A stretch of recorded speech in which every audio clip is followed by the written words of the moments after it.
राम राम भाइयों, कैसे हैं आप सब। स्वागत करता हूं सनी सीएनजी कार में। क्या नई गाड़ी BS6 पे एजेंसी से निकलवाने के बाद तुरंत सीएनजी लगवाना चाहिए?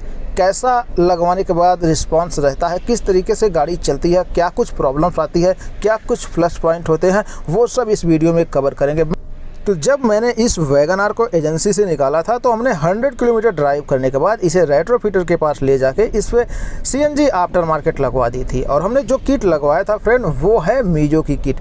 अब नई गाड़ी पे क्या लगवाना चाहिए, परफॉर्मेंस कैसा रहता है, वो मैं आपको भी वीडियो में बताऊंगा। तो देख लो, इस पर मीजो की सीएनजी किट लगी हुई है। 6500 किलोमीटर हमने इस पर ड्राइव कर चुके हैं सीएनजी। अब किट लगने के बाद इसका रिस्पॉन्स कैसा है, चलने में कैसा है, प्लस पॉइंट नेगेटिव पॉइंट, वो तो मैं कवर करूँगा ही। और साथ में आपको ये भी बताऊंगा कि क्या आपको BS6 में लगवाना चाहिए सीएनजी रेट्रोफिट आफ्टर मार्केट या फिर नहीं। तो वीडियो में लास्ट तक जरूर बने रहें। चैनल को सब्सक्राइब नहीं किया तो सब्सक्राइब करके बेल आइकन प्रेस कर देना, जिससे वीडियो की नोटिफिकेशन आप तक पहुंचती रहे। तो आइए बात करते हैं। सबसे पहले ये समझते हैं कि अगर आप एक गाड़ी परचेस करना चाहते हैं, फिर आप उस पर रेट्रोफिटर सीएनजी लगवाना चाहते हैं, तो कोशिश आप ये करिए कि अगर आप जो गाड़ी सिलेक्ट किए हैं, अगर वो कंपनी से ही कंपनी फिटेड आ रही है तो आप कंपनी फिटेड सीएनजी गाड़ी ही लेना, रेट्रोफिट मत कराना। कंपनी फिटेड की बात अलग है फ्रेंड, वो मैं अभी आपको बताऊंगा।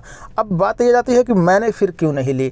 तो भाई, जब मुझे गाड़ी चाहिए थी तो मुझे इमरजेंसी ज़्यादा थी गाड़ी की और मुझे चलना ज़्यादा होता, इसलिए मैंने रेट्रोफिट कराया।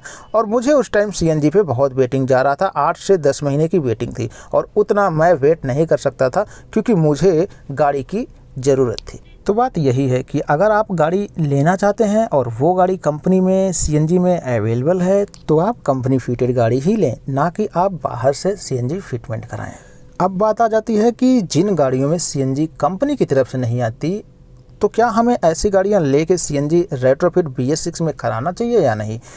तो अब आप मेरा एक्सपीरियंस सुनिए कि BS6 में मैंने सीएनजी रेट्रोफिट तो कराई है। अब मेरा एक्सपीरियंस किस तरीके से है वो आप जान लो, पॉजिटिव पॉइंट जान लो और नेगेटिव पॉइंट जान लो, फिर आप खुद डिसाइड करके बताना, मुझे भी कमेंट में बताना कि लगाना सही है या फिर गलत, आपको लगवाना चाहिए या फिर नहीं। तो सबसे पहले हम पॉजिटिव पॉइंट से शुरू करते हैं। देखो, पॉजिटिव पॉइंट में नो डाउट सीएनजी से पैसा बचा है हमारा। हमने 6500 किलोमीटर में काफ़ी पैसा सेविंग तो किया है, क्योंकि इसका माइलेज अच्छा निकल के आ रहा है। 28 ये बहुत आराम से निकाल के दे देती है रेट्रोफिट होने के बाद भी। तो माइलेज अच्छा मिल रहा है, जिससे हमारी सेविंग तो हो रही है। दूसरा क्या है, पर्यावरण के लिए ये ग्रीन फ्यूल बहुत अच्छा होता है।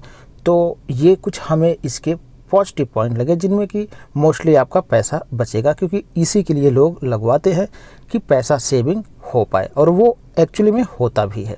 अब इसके नेगेटिव पॉइंट की तरफ आ जाते हैं। तो सबसे पहला नेगेटिव पॉइंट कि BS6 पे अप्रूवल नहीं है। दूसरा, ये सीएनजी में हमें कंप्रोमाइज़ करना पड़ता है पिकअप से, गाड़ी थोड़ी दब के चलती है। तीसरे पे आ जाते हैं कि तो हमें इंश्योरेंस का क्लेम कभी लेना होगा तो नहीं मिल पाएगा। चौथा पे आ जाते हैं तो हमें लाइनों में सीएनजी फिलिंग के लिए लगना पड़ता है, घंटों घंटों वेट भी करना पड़ता है। पॉजिटिव पॉइंट में इसमें आप पैसे बचा सकते हैं और पर्यावरण फ्रेंडली है ये ग्रीन फ्यूल।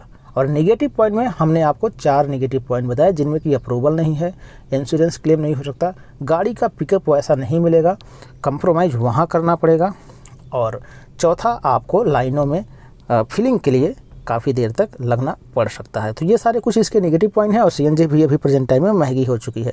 तो ऐसे में आप बताना कि BS6 में अभी आपको सीएनजी लगवाने में फ़ायदा है या नुकसान। मेरा जो BS6 में सीएनजी लगवाने का एक्सपीरियंस था, मैंने एकदम ट्रू एक्सपीरियंस आपके साथ शेयर किया। वीडियो अच्छी लगी चैनल को सब्सक्राइब करके बेल आइकन प्रेस कर देना। मिलते हैं नेक्स्ट वीडियो में, तब तक के लिए धन्यवाद। जय हिंद।